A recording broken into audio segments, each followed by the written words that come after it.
Question ये भी था कि क्या हम वहाँ पे अगर मैं 2 साल अगर जो कैंडिडेट्स अगर 2 साल तक वहाँ पे रहते हैं तो वहाँ पे शादी कर सकते हैं वहाँ पे जाके? हाँ, क्यों नहीं, अगर आप एक सीरियस रिलेशनशिप में हैं। मैम मेरा एक सबसे मेन क्वेश्चन ये है कि क्लाइंट मेरे से ये पूछते हैं कि मैं आप पे ही क्यों ट्रस्ट करूं? ओके। मार्केट में काफी सारी कंसल्टेंसी है। बिल्कुल।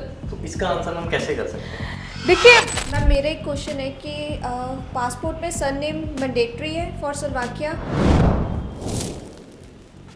नमस्कार, मैं Preeti Yadav, director of visa solutions for you, और आज वीज़ा सॉल्यूशंस फॉर यू की टीम आप लोगों के साथ आप ही के सवाल डिस्कस करने वाली है शेनेगन कंट्री से रिलेटेड। शेनेगन कंट्री में आज हम कंट्री कवर करने वाले हैं Slovakia. So welcome viewers and welcome team members. आप सभी नॉर्मली इंटरैक्ट करते हैं अपने क्लाइंट से, अपने एसोसिएटेड पार्टनर से, जिनके क्वेश्चंस होते हैं स्लोवाकिया से रिलेटेड।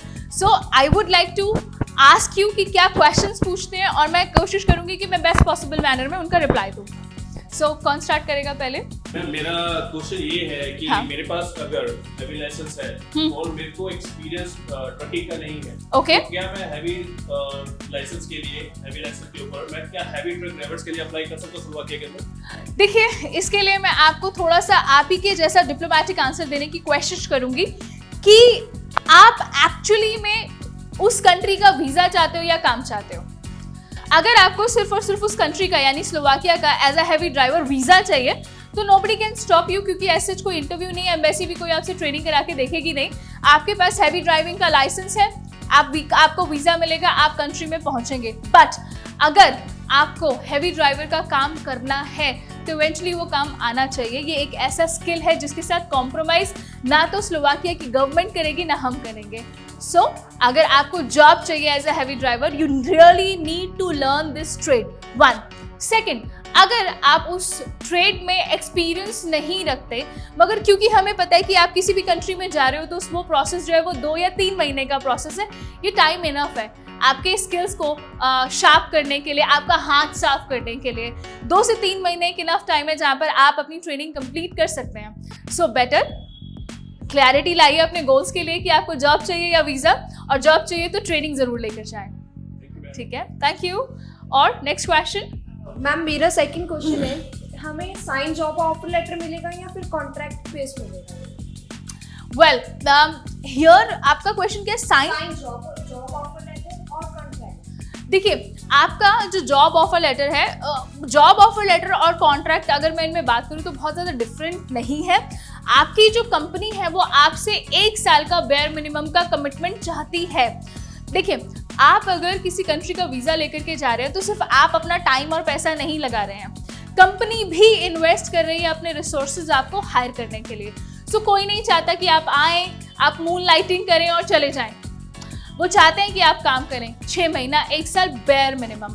सो यस, जो आपके पास ऑफर लेटर आता है वो एक तरीके का कॉन्ट्रैक्ट पेपर है जो 1 साल के लिए वैलिड होता है।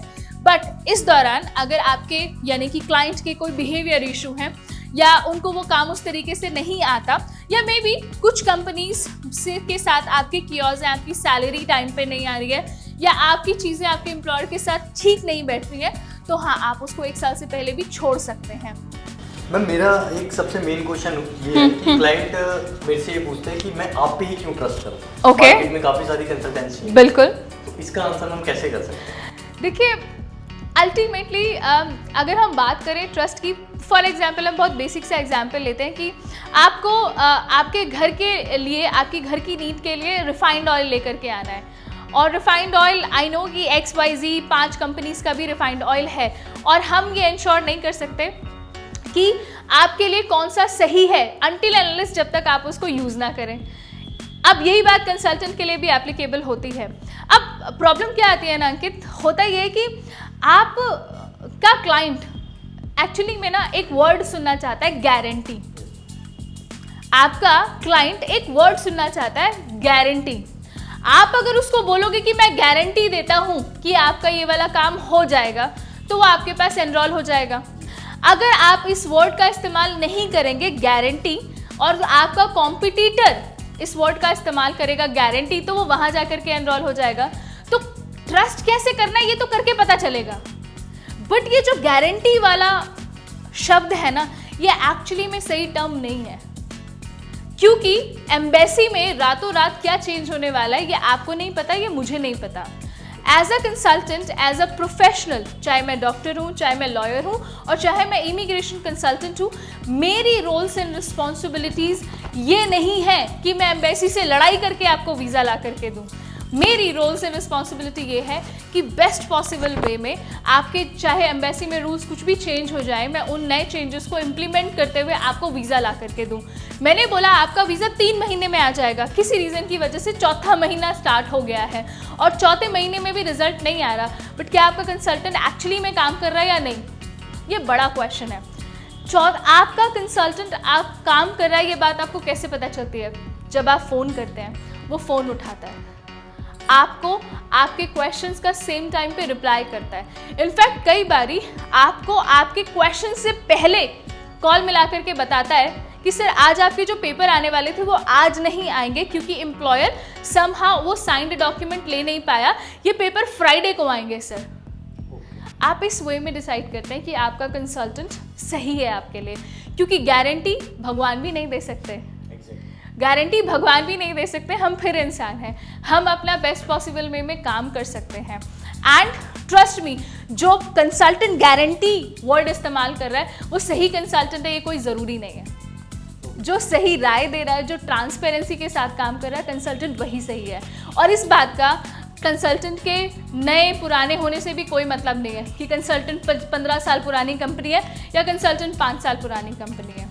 कंसल्टेंट के पास 5 एम्प्लॉयज़ हैं या कंसल्टेंट के पास 50 एम्प्लॉयज़ हैं, कंसल्टेंट का ऑफिस एक ऑफिस है, एक कमरे का ऑफिस है, या कंसल्टेंट का 25 कमरों का ऑफिस है, इस बात से कोई लेना देना नहीं है। एट द एंड आप जिस पर्सन के साथ अपना पासपोर्ट, अपने डॉक्यूमेंट शेयर कर रहे हैं, क्या वो रिस्पॉन्सिबिलिटी लेने को तैयार है? अगर वो रिस्पॉन्सिबिलिटी लेने को तैयार है तो आप ट्रस्ट कर सकते हैं।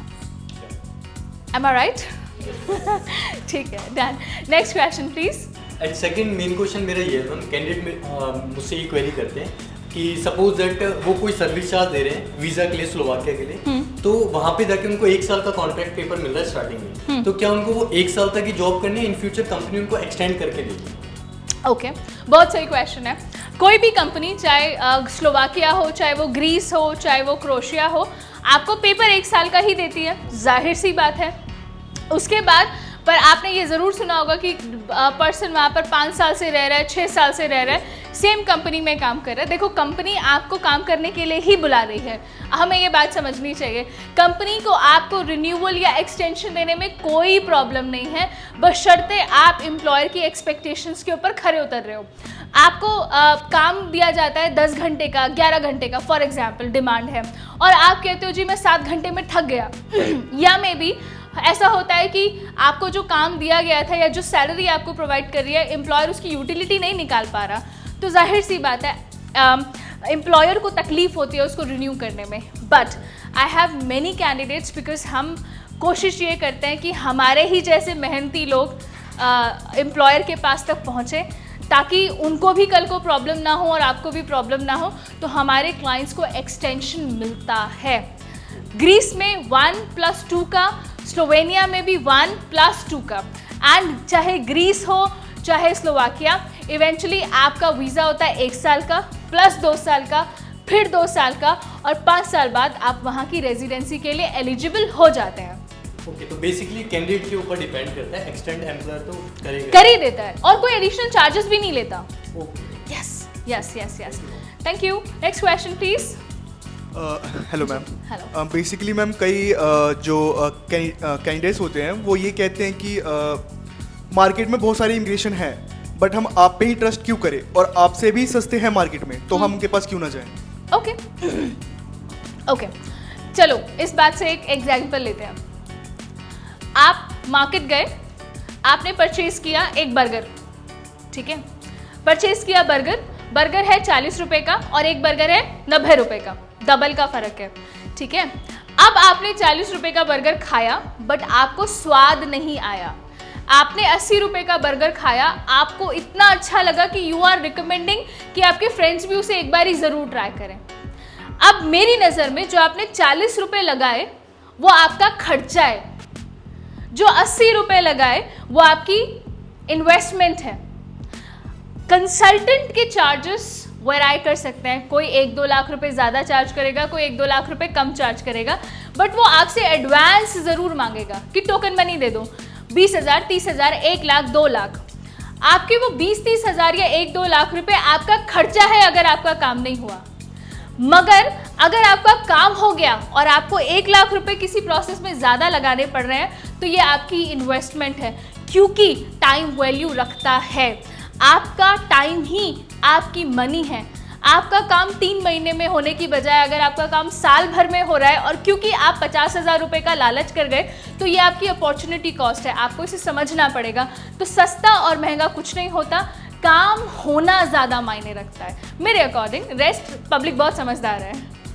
मैम मेरा क्वेश्चन ये है कि कई सारे लोगों की जो यूरोप कंट्री है सबकी ड्रीम कंट्री होती है, तो लोगों का काफ़ी सारे लोगों का क्वेश्चन होता है कि जब मैं वहाँ पे पहुँच जाऊँ उसके बाद क्या मैं अपनी फैमिली को स्पॉन्सर कर सकता हूँ और कब कर सकता हूँ।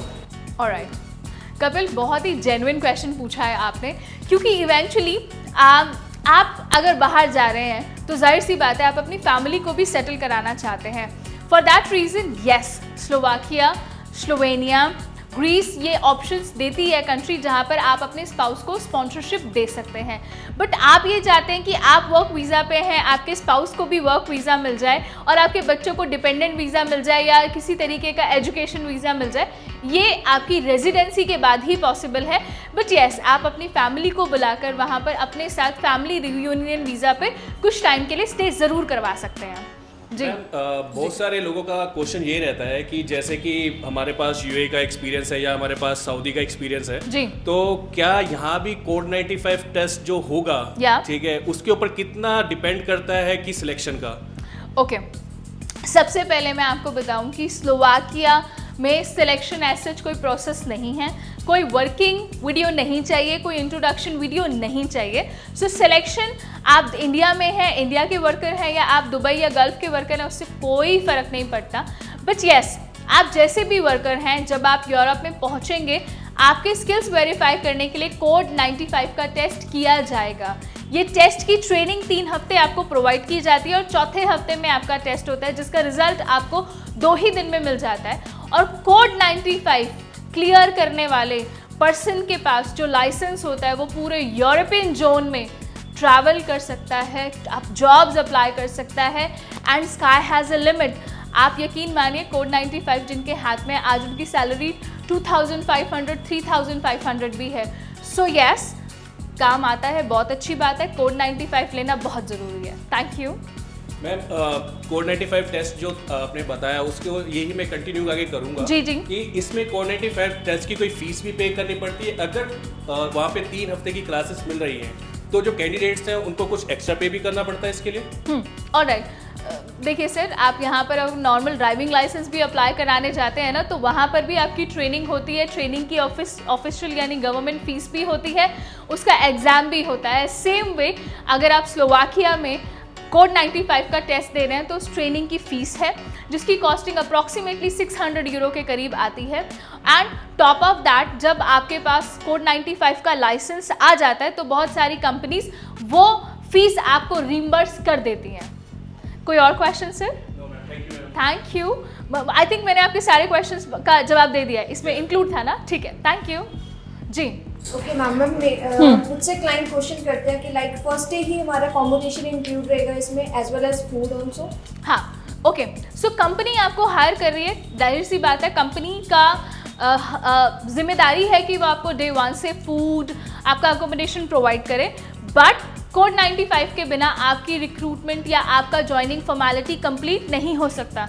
सो जब आप कंट्री में लैंड कर रहे हैं, कोड 95 जब तक आपकी ट्रेनिंग चल रही है आपको कंपनी अकोमोडेशन और फूड प्रोवाइड नहीं करेगी, आपको अपने लेवल पे चीज़ों को मैनेज करना होगा। But once you have code 95, day 1 से आपका फूडिंग, आपका अकोमोडेशन और डे 1 से आपका जॉब का पे स्केल भी स्टार्ट हो जाएगा। मैम, स्लोवाकिया की अगर मैं बात करूँ तो पिछले 1.5 साल से हमारे पास स्लोवाकिया के वीज़ाज़ आ रहे हैं and I have not faced even a single rejection.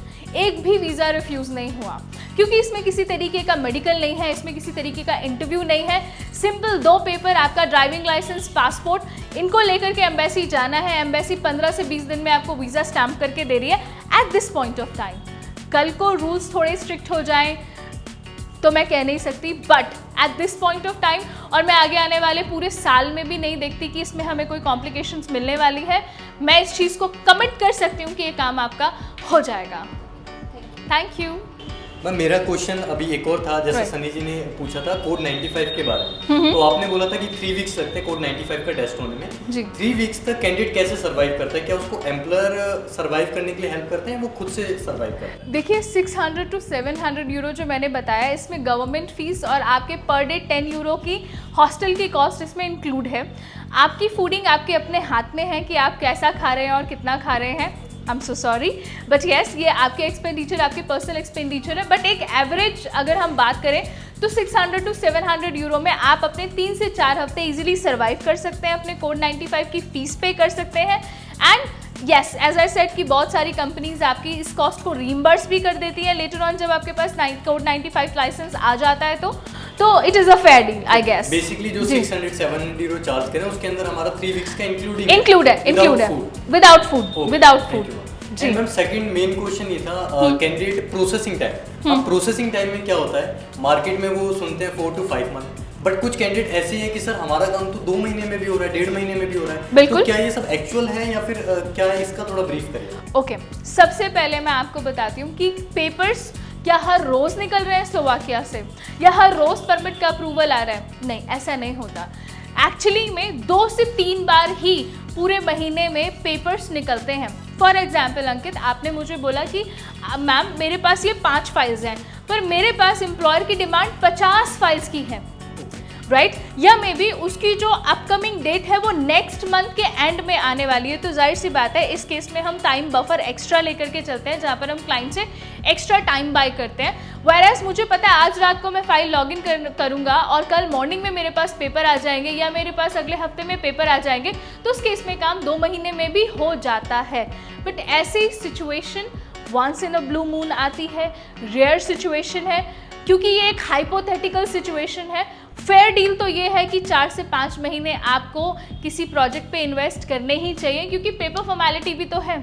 हम आपके पेपर आगे भेजेंगे, आगे एक एम्प्लॉयर उन्हें प्रोसेस करेगा परमिट निकलवाने के लिए, तो it is a time consuming process. इसको हम ओवरनाइट हो जाए ऐसा एक्सपेक्ट नहीं कर सकते। ओके, डन है।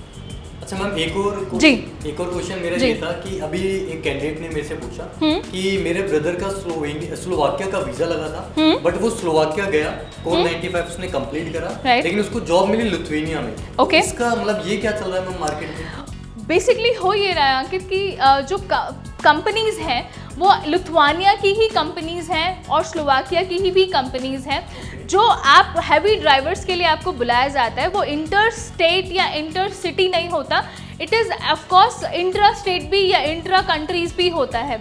तो आपको अगर बुलाया जा रहा है स्लोवाकिया में और आपको प्लेसमेंट दी जा रही है लिथुआनिया में, तो कोई प्रॉब्लम या डरने वाली बात नहीं है, क्योंकि ये रूट्स हैं। कंपनी आपको पहले ही इन्फॉर्म करके चलती है कि आपको इस रूट से इस रूट को फॉलो करना है एज ऑफ नाउ, और फ्यूचर में ये रूट चेंज भी हो सकता है, तो you have to be mentally prepared. But अगर आपका इंट्रा कंट्री या इंट्रा स्टेट का रूट बनता है तो you are getting well paid, और इस बात के लिए आपको थैंकफुल होना चाहिए कि लिथुआनिया से ऑफर है आपका, क्योंकि आज की डेट में अगर आपको लिथुआनिया जाना है तो कोई अपॉइंटमेंट नहीं है, कोई वीज़ा नहीं है इंडिया से, बट स्लोवाकिया एक ऐसा गेटवे दे रहा है कि आप लिथुआनिया भी जा सकते हैं, बाकी शेनिगन जोन भी जा सकते हैं if required. Thank you. Hi ma'am, मेरा सवाल आपसे ये था कि स्टार्टिंग में सैलरी जो 1700 यूरो या 1800 यूरो मिलती है, तो क्या ये बाद में एक्सटेंडेबल होती है, ये फिक्स सैलरी ही रहती है? Very well question. वेल, आपकी जो बेसिक पे है वो सिर्फ आपके इनिशियल परफॉर्मेंस रिव्यू पे होती है 3 महीने 6 महीने, पर जब आप अपने परफॉर्मेंस में अच्छे होते हैं तो ये सैलरी इंक्रीमेंट भी होती है। कमाने वाले 2000-2500 यूरो भी सेम कंपनी में कमा रहे हैं। Thank you so much ma'am. जी, यस पुनीत। मैम मेरा एक क्वेश्चन है कि पासपोर्ट में सरनेम मैंडेटरी है फॉर स्लोवाकिया? ऑलराइट, बहुत टेक्निकल और बहुत अच्छा क्वेश्चन है Puneet. Eventually last name mandatory होना लिथुआनिया के लिए बहुत ज़रूरी होता है, पर स्लोवाकिया में ऐसी कोई रिक्वायरमेंट नहीं है। अगर आपके पासपोर्ट पे आपका लास्ट नेम नहीं है तो भी आप स्लोवाकिया अप्लाई कर सकते हो। हम TRC will be get we will हाँ get हाँ the हाँ TRC. हाँ, you will get the TRC। Code 95 के बाद आपका ज्वाइनिंग प्रोसेस एंड फॉर्मेलिटी शुरू होंगे और उसके बाद आपको TRC आएगी। एक बिग अपडेट वो ये कि पहले स्लोवाकिया का वीज़ा सिर्फ 180 डेज़ का आता था, यानी कि 6 महीने का आता था। इस साल से वो वीज़ा सीधा 1 साल के लिए इशू होगा। So again a better opportunity for everyone. और मैं बहुत जल्दी आप लोगों को विदाउट लास्ट नेम वाले वीज़ाज भी ज़रूर दिखाऊंगी। मैम मेरा क्वेश्चन ये है कि क्या मैं अपनी सैलरी में से कटवा सकता हूँ फीस वगैरह जो अपनी चार्जेस? वेल सैलरी में से तो जब कोई पर्सन यहाँ से फ्लाई कर जाता है तो वो ना हमें पूछता है ना हमें पूछने का मौका देता है। सो इवेंचुअली सैलरी से डिडक्शन वाले ऑप्शंस तो नहीं है यहाँ पर अनफॉर्चुनेटली, क्योंकि हम इंट्रा कंपनी ट्रांसफ़र में नहीं जा रहे। आप लार्सन एंड टर्बो में काम कर रहे हो और वहाँ से आपको बुलाया जा रहा है लार्सन एंड टर्बो से, तो आप सैलरी में से ज़रूर कटवा सकते हैं उनके स्पॉन्सरशिप की कॉस्ट को। बट अगर आप एक फ्रेश वीज़ा अप्लाई करना चाहते हैं विदाउट एनी सपोर्ट अप्लाई करना चाहते हैं तो नथिंग कम्स फॉर फ्री। हवा भी और पानी भी आज की डेट में उसके भी प्राइस पे करने पड़ते हैं। तो EMI और आपके सैलरी डिडक्शन वाले ऑप्शन नहीं है। I am so sorry sir. Ma'am अगला मैं क्वेश्चन करूँगा। हाँ, कई लोग पूछो होते हैं, कपिल। हाँ। लोग बोलते हैं कि मेरे ऊपर कोर्ट केस चल रहा है, हाँ तो क्या मैं अप्लाई कर सकता हूँ? तुम्हारे से ही क्वेश्चन पूछते हैं, कोर्ट केस चल रहा है। अच्छा ठीक है, तो क्या मैं कर सकता हूँ? वेल कोर्ट केस चल रहा है, इस केस में PCC कैसे अप्लाई करोगे सर आप? अगर आपकी PCC पे क्लैरिटी आ जाती है, फॉर एग्जांपल कोई क्रिमिनल केस नहीं है, सिविल केस है, तो उस केस में आपकी PCC क्लियर हो जाती है। अगर आपके पास एक क्लियर चिट वाली PCC है तो हमें वीज़ा करने में कोई दिक्कत नहीं है, बशर्ते आपके क्लाइंट वहाँ जाकर के कोई कियोस ना क्रिएट कर दे कि एम्प्लॉयर को मारा पीटी कर दी है। मैम मेरा एक क्वेश्चन ये भी था कि जी। बहुत सारे लोगों का ड्राइवर्स का ये रहता है कि इसमें से जो डॉक चेक लिस्ट होती है इसमें क्या क्या डॉक्यूमेंट्स रिक्वायर्ड होते हैं स्लोवाकिया के लिए अप्लाई करने के लिए? देखो as of now heavy driving निकलने को तो वेयर हाउस की भी डिमांड है, कंस्ट्रक्शन की भी डिमांड है स्लोवाकिया से। बट इस प्रोफेशन में अगर हम अपॉइंटमेंट्स की बात करें, एम्बेसी की अपॉइंटमेंट्स की बात करें, तो अनफॉर्चुनेटली एम्बेसी अपॉइंटमेंट्स नहीं मिल रही हैं उतनी आसानी से। हैवी ड्राइवर्स का अगर आप काम शुरू कर रहे हैं तो कंपनीज़ को, यानी कि स्लोवाकिया की कंपनीज़ को अपॉइंटमेंट्स बहुत ईजिली मिल जा रहे हैं। सो फॉर दैट मैटर, हाँ ठीक है। आपका क्वेश्चन क्या था? सॉरी मैं भूल गई कि डॉक्यूमेंट्स क्या क्या? हाँ डॉक्यूमेंट्स। तो सबसे पहले हैवी ड्राइवर्स, और अगर आप हैवी ड्राइवर हैं तो मुझे सिर्फ और सिर्फ इनिशियली आपका काम शुरू करने के लिए आपके 2 ही डॉक्यूमेंट्स चाहिए। पहला आपका पासपोर्ट, दूसरा आपका हैवी ड्राइविंग का लाइसेंस, एंड लास्ट जब आपकी अपॉइंटमेंट डेट की कॉन्फर्मेशन आ जाती है तो मुझे आपसे PCC भी चाहिए होगा। बट आप पहले से PCC अप्लाई करके ना रखें।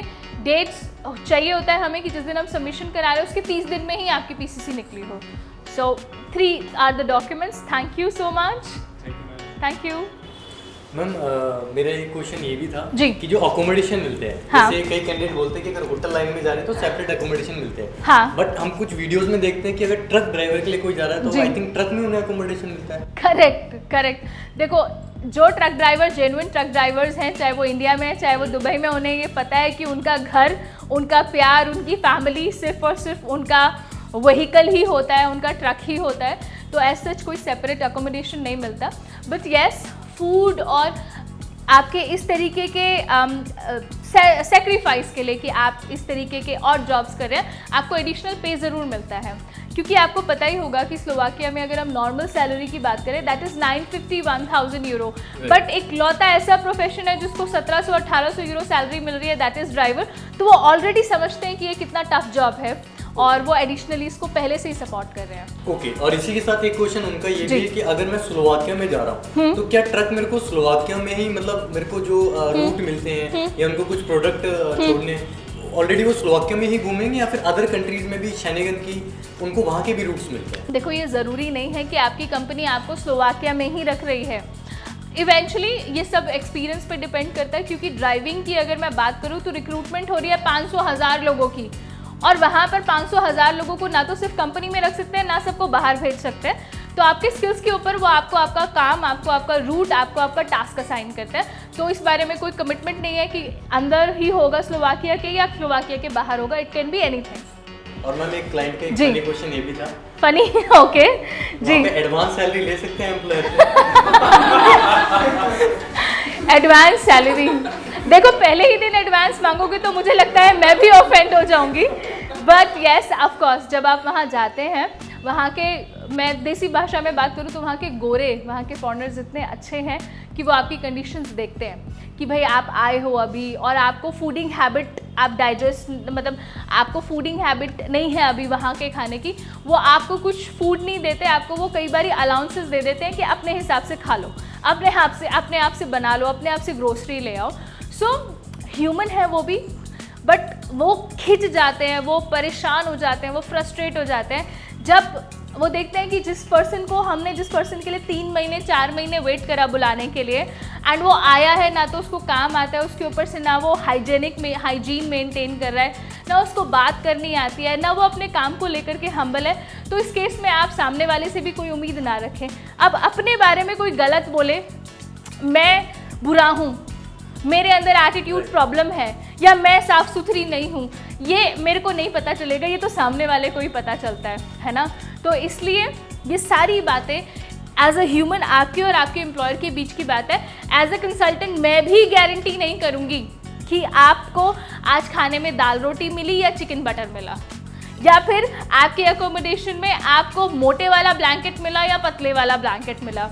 आपकी प्रॉब्लम्स, आपके इनकन्वीनियंस, आपके रिकमेंडेशन की सारी चीज़ें आपके और आपके एम्प्लॉयर के बीच की म्यूचुअल अंडरस्टैंडिंग है। बेटर आप और आपका एम्प्लॉयर इस चीज़ को देखें, ठीक है ना? Done, thank you.